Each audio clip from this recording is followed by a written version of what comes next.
तुलसी को जल देते समय बोलने चाहिए यह 3 शब्द, सभी मनोकामनाएं पूर्ण हो जाती हैं। आज की इस वीडियो में हम जानेंगे कि तुलसी को जल देते समय क्या बोलना चाहिए। एक बार की बात है, मोरनी ने मोर से तुलसी को जल देने का महत्व पूछ लिया था। तब मोर ने मोरनी को उसका महत्व सुना दिया था। आगे मोरनी कहती है, हे स्वामी, आपने मुझे तुलसी को जल देने का महत्व तो बता दिया है, किंतु अब मेरे मन में यह जानने की जिज्ञासा हो रही है कि तुलसी को जल कैसे देना चाहिए, तुलसी को जल देने की सर्वोत्तम विधि कौन सी है तथा तुलसी को जल देने का मंत्र कौन सा है। कृपया आप मुझे इन सभी प्रश्नों का उत्तर दें। तब मोर मोरनी से कहता है, हे प्रिय, जिस प्रकार से मैंने तुम्हें तुलसी का महात्म्य सुनाया है, उसी प्रकार से तुलसी को जल देते समय बोले जाने वाले मंत्र का भी बड़ा महत्व है।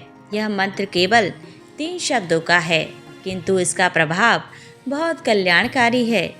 जो भी मनुष्य नित्य तुलसी को जल देते समय अपने मुख से केवल यह 3 शब्द बोल देता है, तो साक्षात लक्ष्मी उसके घर में प्रवेश करती हैं। उसकी दरिद्रता समाप्त हो जाती है, उसे धन धान्य की प्राप्ति होती है।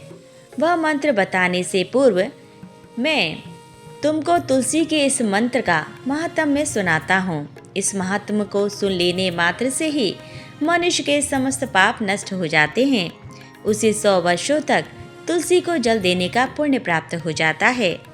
इसीलिए तुम इस कथा को ध्यान से पूरा जरूर सुनना। तब मोरनी कहती है, हे स्वामी, मैं इस कथा को पूरा अवश्य सुनूंगी। आप मुझे तुलसी के मंत्र का महात्म्य सुनाइए। मोर कहता है, मोरनी, दक्षिण में एक अत्यंत शोभायमान नगरी थी। उस नगरी में सुशर्मा नाम का एक खोटी बुद्धि का ब्राह्मण रहता था। पापियों का तो वो शिरोमणि था। उसका जन्म एक ऐसे ब्राह्मण परिवार में हुआ था जो पाप कर्म करने वाले शस्त्र ज्ञान से शून्य थे। वह जन्म से तो ब्राह्मण था, किंतु कर्म से वह अत्यंत दुराचारी था। वह ना पूजा पाठ करता, ना ध्यान करता, ना जप, ना होम और ना ही अतिथियों का सत्कार करता था। उसके द्वार पर आए अतिथियों को बिना दान किए ही क्रूरतापूर्वक भगा देता था। स्त्री लंपट होने के कारण वह सदैव ही पराई स्त्रियों में आसक्त रहता था। उसे मदिरापान करने की भी आदत थी, साथ ही वह मांस खाया करता था। वह दिन में खेत में काम करके पत्ते बेचकर जीविका चलाया करता था और रात्रि में वेश्याओं का सेवन करता था। इस प्रकार से उस ब्राह्मण ने अनेक वर्षों तक जीवन व्यतीत किया। फिर एक दिन वह दुर्बुद्धि सुशर्मा बेचने के लिए पत्ते इकट्ठे करने के लिए एक ऋषि की वाटिका में घूमने लगा और पत्ते तोड़ने लगा। तभी एक काल रूपी धारी काले सर्प ने उस ब्राह्मण को काट लिया और उसी समय पर उसकी मृत्यु हो गई। उसके बाद 2 यम के दूत उसे लेने के लिए उस स्थान पर प्रकट हुए और उसे उठाकर यमलोक ले जाने लगे। मार्ग में वह यमदूतों के सामने बहुत विलाप करने लगा, हे दूतों, मुझे कहाँ ले जा रहे हो? मुझे छोड़ दो, मेरे प्राण बख्श दो। किंतु यमदूत उसे यह कहते हुए ले जाने लगे, अरे दुष्ट ब्राह्मण, तेरे पाप कर्मों के कारण तुझे सांप ने काट लिया है। अब यमराज तुझे अवश्य घोर नरक में डाल देंगे। फिर यम के दूत उस ब्राह्मण को लेकर यमलोक पहुंचते हैं और यमराज के सामने खड़े हो जाते हैं। चित्रगुप्त उस ब्राह्मण का लेखा जोखा निकालते हैं और यमराज से कहते हैं, हे धर्मराज, इस ब्राह्मण ने बचपन से लेकर मृत्यु तक पाप ही पाप किया है। इसने कभी कोई पुण्य का काम नहीं किया है। फिर धर्मराज अपने दूतों से कहते हैं, हे दूतों, इस घोर पाप करने वाले ब्राह्मण को उठाकर ले जाओ और इसे नरक में डाल दो। फिर यम के दूत उस ब्राह्मण को ले जाते हैं और नरक की भयंकर अग्नि में धकेल देते हैं। अनेक वर्षों तक नरक में सजा भुगतने के बाद उस ब्राह्मण को दूसरे जन्म में एक बैल का शरीर मिलता है। बैल का जन्म पाकर वह बोझ उठाने का काम करने लगा। उसका मालिक उससे दिन रात काम करवाने लगा। फिर जब उस बैल की शक्ति कम हुई तो उसके मालिक ने उसे एक लंगड़े आदमी को बेच दिया। उस लंगड़े आदमी ने उस बैल को खुद का बोझ उठाने के लिए उपयोग किया। वह उसकी पीठ पर बैठकर घूमा करता था। इस प्रकार से उस बैल ने 8 वर्ष तक उस लंगड़े आदमी का बोझ उठाया। फिर एक दिन वह लंगड़ा आदमी उस बैल की पीठ पर बैठकर किसी ऊंचे पर्वत पर जाने लगता है। उस पर्वत पर बहुत देर तक चढ़ने के कारण वह बैल बहुत थक गया। उसकी शक्ति क्षीण हो गई और कुछ समय बाद वह बैल बहुत जोर से मूर्छित होकर जमीन पर गिर पड़ा और अंतिम सांसें लेने लगा। तभी वहां पर खड़े लोगों को उस बैल पर बड़ी दया आ गई और वे उसके मुख में पानी डालने लगे। फिर उन लोगों में एक पुण्यात्मा व्यक्ति था। उसने उस बैल का कल्याण करने के लिए अपना पुण्य उस बैल को दे दिया। उसे देखकर अन्य लोगों ने भी अपना अपना पुण्य याद करके कुछ पुण्य उस बैल को दे दिया ताकि उसे मुक्ति मिल सके। उसी भीड़ में एक वेश्या भी खड़ी हुई थी। सभी लोग अपने पुण्य उस बैल को दे रहे थे। यह देखकर उस वेश्या ने भी अपना पुण्य उस बैल को दे दिया। कुछ देर बाद उस बैल की मृत्यु हो जाती है। फिर उस स्थान पर यमदूत आते हैं और उस बैल के शरीर से उस ब्राह्मण की आत्मा को निकालकर यमलोक ले जाते हैं। यमलोक ले जाने पर उसे यमराज के सामने खड़ा किया जाता है और फिर चित्रगुप्त उसका लेखा जोखा देखते हैं तो वे आश्चर्य में पड़ जाते हैं। उस वेश्या के द्वारा उस बैल को दिया हुआ पुण्य बहुत बड़ा होता है। उस पुण्य के प्रभाव से उसके सभी जन्मों के पाप नष्ट हो जाते हैं। फिर यमराज उस ब्राह्मण के सभी पाप क्षमा करते हैं और कहते हैं, हे ब्राह्मण, उस वेश्या ने तुझे अपना पुण्य देकर तुझ पर बड़ा उपकार किया है। केवल उसी पुण्य के कारण तुम्हारे सब जन्मों के पाप नष्ट हो गए हैं और यमराज उसे फिर से मनुष्य जन्म प्रदान करते हैं। इस बार वह पृथ्वी पर आकर एक उत्तम ब्राह्मण कुल में जन्म लेता है। उस महापुण्य के प्रभाव से उसे इस नए जन्म में अपने पूर्व जन्म की बातें याद आने लगती हैं। जब वह ब्राह्मण बड़ा हो जाता है तो उसे याद आता है कि पिछले जन्म में जब वह बैल था तब एक वैश्य ने उसे उसका पुण्य दे दिया था। इसीलिए उसके मन में उस वेश्या के बारे में जानने की इच्छा होती है और उस महापुण्य के बारे में जानने के लिए उस वैश्य का पता लगाकर उसे ढूंढते हुए उसके नगर में चला जाता है। वह वेश्या अब बूढ़ी हो चुकी थी। फिर जब उसे वह वेश्या मिल जाती है तो वह उसके सामने जाकर उसे बार बार प्रणाम करता है और उस वेश्या का धन्यवाद करने लगता है। वह वेश्या कहने लगती है, हे ब्राह्मण श्रेष्ठ, आप कौन हैं और किस कारणवश आप मुझ वेश्या को धन्यवाद दे रहे हैं? मैंने आपका कौन सा कार्य किया है जो आप मुझे नमस्कार कर रहे हैं? तब वह ब्राह्मण कहता है, हे माता, मैं वही बैल हूँ जिसे तुमने अपना पुण्य दे डाला था। अपने पाप कर्मों के कारण मुझे पिछले जन्म में बैल होना पड़ा था। उस पर्वत पर जब मैं मर रहा था तो तुमने मुझे अपना पुण्य दे दिया था। तुम्हारे पुण्य प्रभाव से ही आज मुझे फिर से मनुष्य जन्म मिला है। तुम्हारे द्वारा दिए गए उसी पुण्य के कारण मुझे अपने पूर्व जन्म की सारी बातें याद हैं। किंतु हे माता, मैं आज यहाँ पर यह जानने के लिए आया हूँ कि तुमने मुझे उस समय पर अपना कौन सा पुण्य दिया था जिस कारण से मेरे सभी जन्मों के पाप नष्ट हो चुके हैं। मैं उस पुण्य के बारे में जानना चाहता हूँ। तब वेश्या ने कहा, हे ब्राह्मण श्रेष्ठ, मैंने तो अपने जीवन में कोई पुण्य के काम नहीं किए हैं, किंतु मेरे घर में एक तोता है जो पिंजरे में रहकर हमेशा कुछ बोलता रहता है, जिसे सुनकर मेरा अंतःकरण पवित्र हो गया है। उसी तोते के द्वारा बोले गए मंत्र का पुण्य मैंने तुम्हें दान में दिया था। फिर वह वैश्या और वह ब्राह्मण उस तोते के पास जाते हैं और उसे पूछने लगते हैं, हे शुक, तुम कौन सा मंत्र बोलते रहते हो? शुका, हमारे जीवन का उद्धार हुआ है। यह मंत्र तुम्हें किसने सिखाया है और इस मंत्र का क्या अर्थ होता है? तब उस तोते ने अपने पूर्व जन्म का वृत्तांत सुनाना आरंभ किया। वह तोता कहने लगा, हे ब्राह्मण श्रेष्ठ, पिछले जन्म में मैं एक ब्राह्मण था।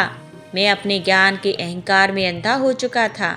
मैंने कभी गुरुजनों का आदर नहीं किया, सदैव ही उनका अपमान किया। मुझे अपने ज्ञान पर इतना घमंड हो गया था कि जिस कारण से मेरे क्रोध का बहुत सीमा बढ़ गई थी और मैं सभी से द्वेष करने लगा, अन्य मनुष्य को तुच्छ समझने लगा, विद्वानों का भरी सभा में अपमान करने लगा। फिर कालांतर में मेरी मृत्यु हो गई और मुझे यमलोक ले जाया गया। पूज्य जनों और गुरुजनों का अपमान करने के कारण मुझे तोते के कुल में डाल दिया गया और मेरा जन्म एक तोते के रूप में हो गया। मेरे पाप कर्मों के कारण छोटी अवस्था में ही मेरा अपने माता पिता से वियोग हो गया। फिर मैं पेड़ की डाल पर बैठा रो रहा था तो उसी स्थान से कुछ मुनि जा रहे थे।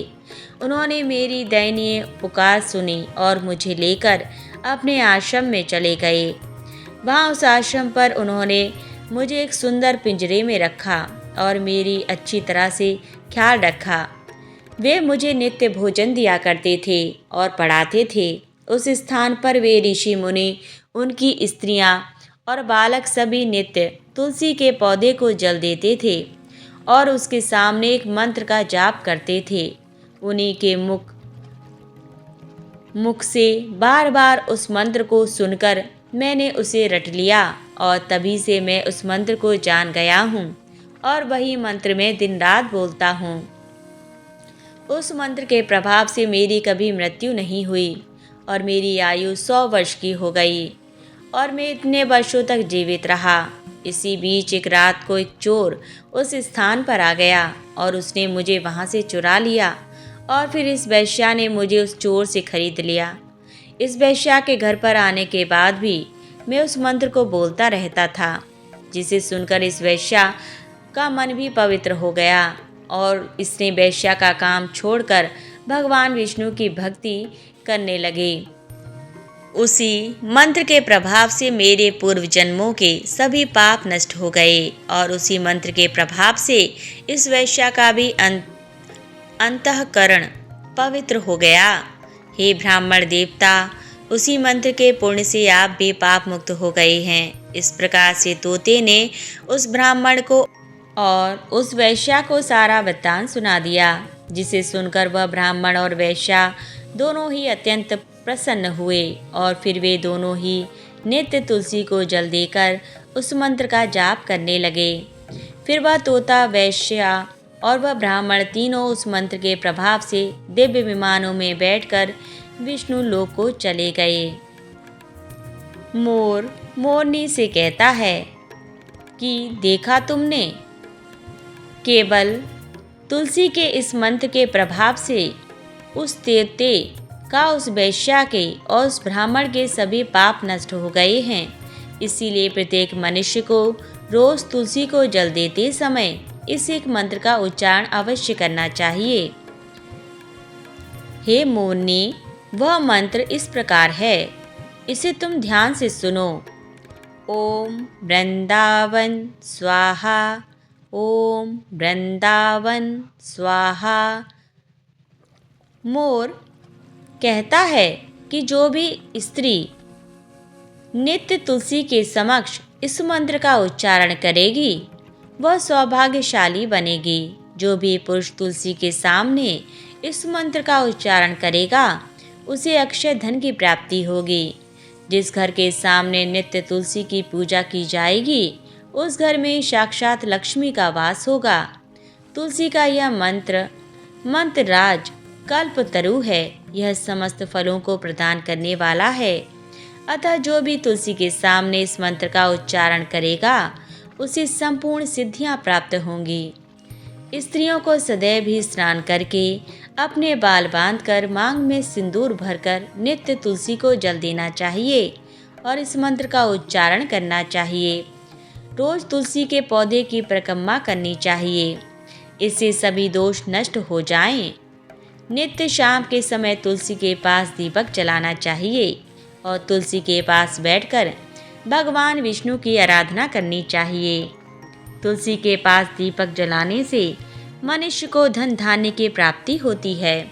हजारों अमृत के घड़ों से नहलाने पर भी श्री हरि को उतनी तृप्ति नहीं होती जितनी वे मनुष्यों के द्वारा तुलसी का एक पत्ता चढ़ाने से प्राप्त करते हैं। 10,000 गाय के दान से मानव जो फल प्राप्त करता है, वही फल तुलसी पत्र के दान से पा लेता है। जो मृत्यु के समय अपने मुख में तुलसी पत्र का जल पा जाता है, वह संपूर्ण पापों से मुक्त होकर श्री कृष्ण के धाम जाता है। तोता मैना से कहता है, पूर्णिमा, अमावस्या, द्वादशी और सूर्य संक्रांति के दिन मध्याह्न काल, रात्रि और असौच के समय तेल लगाकर बिना स्नान किए अथवा बिना हाथ पैर धोए रात्रि के वस्त्र पहनकर तुलसी के पत्र तोड़ता है, वह महापापी होता है। श्राद्ध, व्रत, दान, प्रतिष्ठा तथा देव पूजा के लिए तोड़े हुए तुलसी पत्र बासी होने पर भी 3 रात्रि तक पवित्र ही रहते हैं। तुलसी का एक एक पत्ता न तोड़कर पत्तियों के साथ अग्रभाग को तोड़ना चाहिए। तुलसी की मंजरी सब फूलों से बढ़कर मानी जाती है। मंजरी तोड़ते समय उसमें पत्तियों का रहना भी आवश्यक माना गया है। पूज्य भाव से पौधे को हिलाएं, बिना तुलसी के अग्रभाग को तोड़ना चाहिए। इससे पूजा का फल लाख गुना बढ़ जाता है। तुलसी के पत्तों को कभी नाखून से नहीं तोड़ना चाहिए, इससे पाप लगता है। रात्रि में तुलसी के पौधे को स्पर्श ना करें अथवा उसके पत्ते ना तोड़ें, ऐसा करना अशुभ माना गया है। रात्रि में तुलसी का पौधा निद्रा अवस्था में होता है, ऐसे में पत्ते तोड़ने पर पाप ही लगता है। गुरुवार के दिन तुलसी के पौधे में थोड़ा सा कच्चा दूध अर्पित करें। दूध चढ़ाते समय ओम नमो भगवते वासुदेवाय इस मंत्र का जाप अवश्य करना चाहिए। तुलसी के पौधे के पास शालिग्राम रखें और उस पर तिल चढ़ाएं। पूजा में तुलसी और शालिग्राम को दूध में भीगी हल्दी का तिलक अवश्य करें। शालिग्राम पर तुलसी पत्र रखकर चंदन लगाना चाहिए। अगर कोई महिला मासिक धर्म से है तो वह तुलसी की पूजा ना करे। मासिक धर्म के दौरान तुलसी को स्पर्श करने से घोर पाप लगता है, इससे स्त्री की दुर्गति होती है। तो दोस्तों, इस प्रकार से तोता ने मैना को तुलसी को जल देने के मंत्र का महात्म्य सुनाया है। यह कथा आपको कैसी लगी कमेंट करके अवश्य बताएं। अगर यह जानकारी अच्छी लगी हो तो वीडियो को लाइक ज़रूर करें। कमेंट में जय श्री कृष्ण, जय माँ तुलसी ज़रूर लिखें। साथ ही चैनल को सब्सक्राइब करें। आप सभी का पूरा वीडियो वॉच करने के लिए धन्यवाद।